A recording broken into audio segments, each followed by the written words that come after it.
मैं अभी रोहित के ख्यालों में कुछ इस कदर खोई हुई थी कि मुझे कोई भी होश आवाज़ था ही नहीं। कुछ देर बाद अचानक अंकल मेरे कमरे में आए। मैं उन्हें हैरान होकर देखने लगी। मैंने कहा, अंकल आप इस वक्त आइए बैठिए ना। वह मेरे बगल में आकर बैठ गए। थोड़ी देर तक खामोश रहे। मैंने कहा, अंकल क्या बात है, आप इतने चुपचाप क्यों हो? वह बोले, काव्या मैं तुम्हारे बारे में सब जानता हूँ। मैं पहले उन्हें थोड़ी हैरानी से देखने लगी। मैंने पूछा, अंकल जी क्या जानते हैं आप मेरे बारे में? अंकल बोले, आज मैंने तुम्हें एक लड़के के साथ पार्क में देखा था और जो तुम कुछ उसके साथ कर रही थी वह भी देख लिया था। जैसे ही मैं अंकल के मुंह से यह बात सुनी, मैं बहुत ज़्यादा डर गई। मैं अंकल से कहने लगी, अंकल प्लीज़ पापा से यह बात मत कीजिएगा वरना वह मुझे जान से मार देंगे। यह सब सुनकर अंकल जी पता नहीं क्यों मुझे अजीब सी नज़रों से देखने लगे। वह कहने लगे, मैं किसी को भी कुछ नहीं बताऊंगा, लेकिन मैं बदले में मुझे भी कुछ चाहिए। मैं बोली, क्या चाहिए आपको? जो चाहिए मैं आपको देने के लिए तैयार हूँ, लेकिन आप पापा को मत बताइएगा। मेरे मुंह से यह बात सुनते ही अंकल जी एक जहरीली मुस्कान दिखाते हुए फट से कहते हैं, देखो काव्या, तुम्हें मेरे साथ यह सब करना होगा। मैं हैरानी से देखते हुए अंकल से बोली, क्या करना होगा अंकल मुझे? तब अंकल बोले, काव्या तुम्हें मुझे खुश करना पड़ेगा। जो तुम अपने बॉयफ्रेंड के साथ कर रही थी वही खेल मेरे साथ खेलना पड़ेगा। अंकल जी का यह नया रूप देखकर तो मैं हैरान हो गई। ऐसा लगा जैसे मेरे सर पर किसी ने बम फोड़ दिया हो। मैंने उनके मुंह से इस तरह की बातें सुनने की कल्पना भी नहीं की थी। मैं तो उन्हें हमेशा अपना आइडियल मानती थी। मैंने कहा, अंकल जी मैं तो आपकी बेटी जैसी हूँ ना। मैं अपने पापा से जानती हूँ, ज़्यादा आपको मानती हूँ, आप ऐसा कैसे सोच सकते हैं? वह बोले, देखो तुम्हारी मर्जी, तुम्हारे पास दो ऑप्शन है। पहला ऑप्शन जैसा मैं कहता हूँ वैसा करो, और दूसरा ऑप्शन तुम जानती हो तुम्हारा बाप किसी कसाई से कम नहीं है। जैसे ही मैं तुम्हारी तस्वीरें उसे दिखाऊंगा वह तुम्हारा क्या हाल कर देगा। अब फैसला तुम्हारे हाथों में है। जिंदा रहना चाहती हो या मरना चाहती हो? मैं रोते हुए उनके पैरों में गिर गई और गिड़गिड़ाते हुए उनसे कहने लगी, अंकल जी आप ऐसा मत करो, मेरे साथ मेरी ज़िंदगी तबाह हो जाएगी। लेकिन उन्होंने मेरी एक न सुनी। वह कहने लगे, मैं शाम को तुम्हें लेने तुम्हारे घर आऊँगा, तुम तैयार रहना। अगर तुमने मेरे साथ जाने को मना किया तो मैं इस वक्त तुम्हारे बाप को तुम्हारे फ़ोटो दिखा दूँगा। इतना कहकर वह मेरे कमरे से बाहर चले गए। हेलो दोस्तों, स्वागत है आप सभी का हमारी एक और रोमांचक कहानी में। उम्मीद करती हूँ आपको ये कहानी बेहद पसंद आएगी। मेरा नाम काव्या है और मेरी उम्र 15 साल है। मेरी फैमिली में मैं और मेरा छोटा भाई और मम्मी पापा हैं। वैसे तो मेरे घर वाले मुझे बहुत प्यार करते थे, लेकिन मुझे हर बात पर डांटते रहते थे। मुझे घर में बहुत ही ज़्यादा कंट्रोल करते थे। वैसे तो घर में हमारी किसी चीज़ की कोई कमी नहीं थी। मैं बहुत अमीर घर से थी, लेकिन मेरी ज़िंदगी में सिर्फ एक चीज़ की कमी थी और वह थी आज़ादी। मेरे माँ बाप मुझे हर वक्त कसाई की नज़रों से देखा करते थे। वह हमेशा मुझे हर बात पर डांटते थे। मुझे किसी से मिलने नहीं देते थे, ना मुझे किसी के घर जाने देते थे। मुझे अपने पापा से बहुत डर लगता था। वह हमेशा कहते थे, अगर मैं तेरी कोई गलत बात सुन लूँ तो मैं तुझे जान से मार दूँगा। उस वक्त मैं 11वीं क्लास में थी। मेरे पापा मुझसे कहते थे, क्लास में कभी भी तुम दोस्त मत बनाना और ना ही किसी दोस्त के घर जाना, और लड़कों से तो हमेशा दूर ही रहना। मैं रोज़ स्कूल जाती और स्कूल से आने के बाद अपने घर पर एक जेल खाना में बंद हो जाती। मेरा घर किसी जेल से कम नहीं था। मेरे पापा मुझे हमेशा घर के अंदर बंद करके रखा करते थे। पापा के दोस्त हैं विजय अंकल, जो बहुत ही समझदार और सुलझे हुए इंसान थे। उनकी उम्र 50 साल थी। वह मेरे पापा के बिजनेस पार्टनर भी थे। उन्हें सब कहते थे क्योंकि वह बहुत ज़्यादा काले थे। इस वजह से उनकी शादी भी नहीं हुई थी। वह अब तक कुंवारे थे क्योंकि वो बहुत काले थे। अंकल का हमेशा हमारे घर पर आना जाना लगा रहता था। मैं उन्हें बहुत ज़्यादा मानती थी क्योंकि वह मेरी हर बात को समझते थे। वह हमेशा मुझसे कहते थे, पता नहीं तुम्हारा बाप इतना सख्त मिजाज क्यों है, तुम कितनी प्यारी हो, फिर भी वह तुम्हें हमेशा कसाई की नज़रों से देखता है। तुम बेटी हो ना, इसलिए वह तुमसे ज़्यादा प्यार नहीं करता। तुम्हारे भाई से ज़्यादा प्यार करता है। मैं अंकल को अपना दोस्त मानने लगी थी। मैं उनसे अपनी हर बात शेयर करती थी। अंकल जब भी घर आते थे मेरे पास ज़रूर बैठते थे। मैं हमेशा अंकल के साथ पार्क में जाया करती थी और खूब खेला करती थी। वैसे तो मेरे घर वाले कहीं मुझे भेजते नहीं थे, लेकिन अंकल की शादी नहीं हुई थी और ना ही उनकी कोई औलाद थी। वह मुझे अपनी बेटी की तरह चाहते थे, इसलिए मेरे पापा उनके साथ मुझे भेज दिया करते थे। जब मैं 17 साल की हुई तब मुझे प्यार का कुछ कुछ एहसास होने लगा। मेरे स्कूल में रोहित नाम का एक लड़का मेरे साथ ही पढ़ता था। मैं और रोहित के बीच में अच्छी दोस्ती हो गई और हम दोनों एक दूसरे से प्यार भी करने लगे थे। लेकिन यह बात मैंने किसी को भी नहीं बताई थी, अंकल को भी नहीं। मैं रोहित के साथ एक पार्क में चली जाती थी और वहाँ जाकर हम लोग अपनी ही दुनिया में मगन हो जाते। एक दिन मैं रोहित के साथ इस कदर खो गई थी जैसे मुझे बाहर की दुनिया से कोई फ़र्क ही ना पड़ता हो। मुझे रोहित का साथ अच्छा लगने लगा था। वह भी मुझसे बहुत प्यार करता था। मेरी और रोहित की मुलाकात सिर्फ स्कूल में ही होती थी। मैं रोहित को अपनी फैमिली के बारे में सब कुछ बता दिया था। मेरे पापा किस तरह के इंसान हैं और मुझ पर कितनी पाबंदियाँ लगाते हैं। इस पर रोहित बोलता है, कोई बात नहीं, जैसे ही तुम 18 साल की हो जाओगी तो मैं अपने पेरेंट्स को तुम्हारे घर रिश्ते के लिए भेज दूँगा।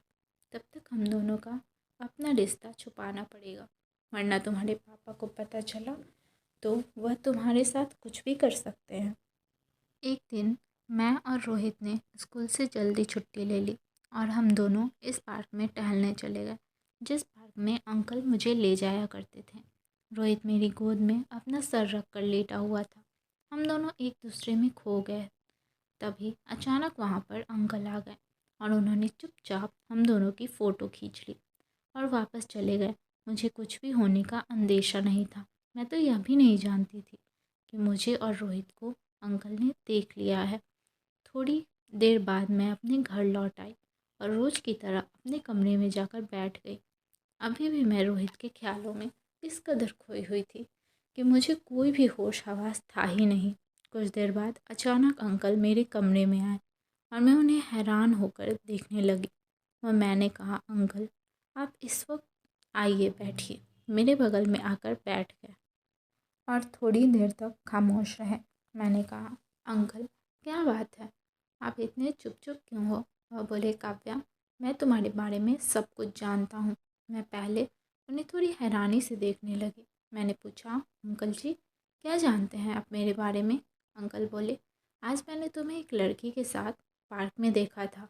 जैसे ही मैं अंकल के मुंह से यह बात सुनी मैं बहुत ज़्यादा डर गई। मैं अंकल से कहने लगी, अंकल जी प्लीज़ आप पापा को मत बताना, वरना वो मुझे जान से मार देंगे। यह बात सुनकर अंकल जी पता नहीं क्यों मुझे अजीब सी नज़रों से देखने लगे। कहने लगे कि मैं किसी को कुछ भी नहीं बताऊंगा, लेकिन बदले में मुझे भी कुछ चाहिए। मैं बोली, क्या चाहिए आपको? जो चाहिए मैं आपको देने के लिए तैयार हूँ, लेकिन पापा को मत बताइएगा। मेरे मुंह से यह बात सुनते ही अंकल जी एक जहरीली मुस्कान दिखाते हुए फट से कहते हैं, देखो काव्या तुम्हें मेरे साथ वह सब करना होगा। मैं अनजान बनते हुए अंकल से बोली, क्या करना होगा अंकल मुझे? तब अंकल बोले, काव्या तुम्हें मुझे खुश करना पड़ेगा। जो तुम अपने बॉयफ्रेंड के साथ कर रही थी वही खेल मेरे साथ खेलना पड़ेगा। अंकल जी का यह नया रूप देखकर तो मैं हैरान हो गई। ऐसा लगा जैसे मेरे मुंह पर किसी ने बम फोड़ दिया हो। मैं उन्हें मुंह से इस तरह की बातें सुनने की कल्पना भी नहीं की थी। मैं तो उन्हें हमेशा अपना आइडल मानती थी। मैंने कहा, अंकल जी मैं तो आपकी बेटी जैसी हूँ, मैं अपने पापा से ज़्यादा आपको मानती हूँ, आप ऐसा कैसे सोच सकते हैं?